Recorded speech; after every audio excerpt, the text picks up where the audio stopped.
Hello there! Welcome to the Generational Gamer. You know, I have had a PS5 and a Series X now for some time. I've come to realize which one does things better. For multi-platform games and retro, I'd go with the Xbox every single time. And the reason is simple. It automatically synchronizes your gameplay save across the board. So even if you're playing it on Game Pass, it's still going to synchronize where you are. And that is ideal.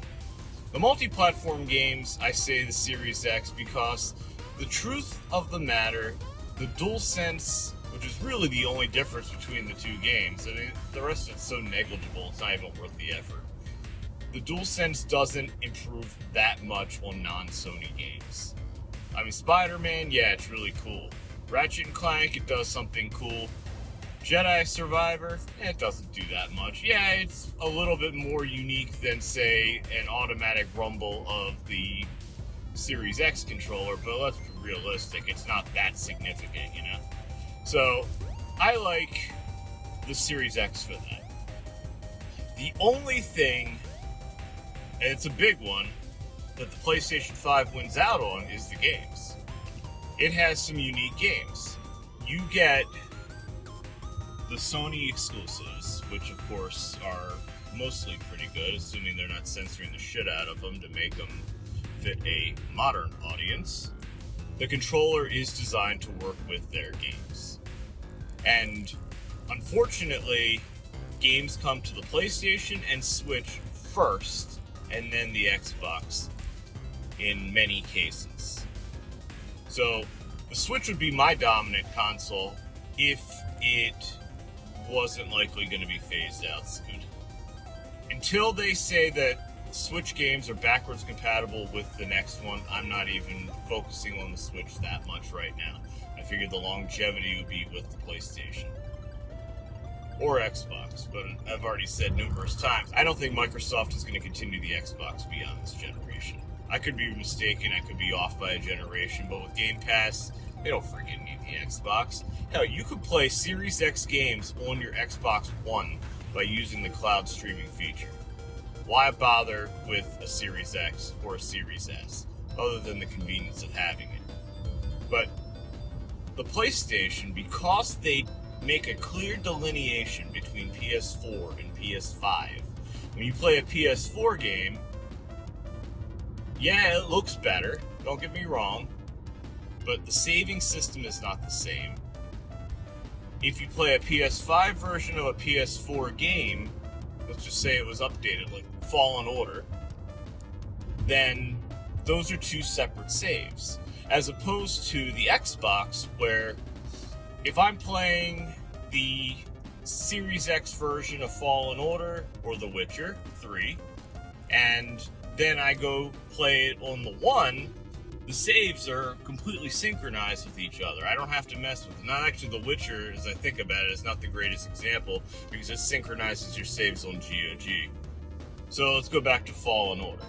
Fallen Order has an Xbox Series X update, it has a PS5 update, and if I started on the PS5, I can't play it on the PS4. You may be asking why I'd want to. Well, I mean, I've got a PS4 in another room, so if I happen to want to sit in a different room and play freaking video games, I could. Now, the PS4 can remote into the PS5, but I don't really want to do that. I just think the way Microsoft did it is far better.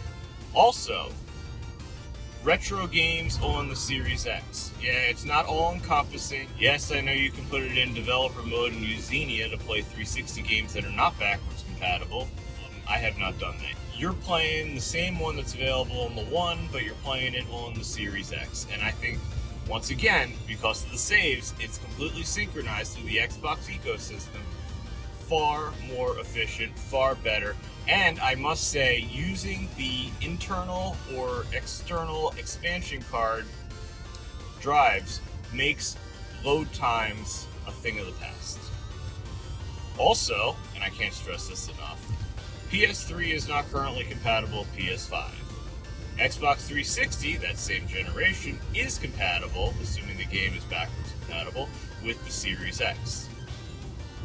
So, depending on what you want out of your modern day game console, they each have their own fortes. PlayStation 5, 100% games, which is what you buy a game console for, let's be realistic. But if you have multiple Xboxes in the house, the Xbox Series X or S, they basically work the same, is really the better way to go. Also, if you're a retro gamer, such as I, same deal. Now lately I've been finding myself playing a lot of modern games, and they're pretty damn good. I really enjoyed Jedi Survivor. Excellent game, and I am currently playing Shadows of the Tomb Raider on the PS5. And this is what actually sparked everything that I'm saying today. I'm playing it on the PS5. Now you can do the upload-download, but it doesn't synchronize your save. For a PS5 game, it synchronizes your save. If I were playing the Xbox One version of this game, I could move in between my consoles and it would automatically synchronize. I wouldn't have to do anything with it. That's just my opinion. Let me know what you think in the comments below, and have a good one.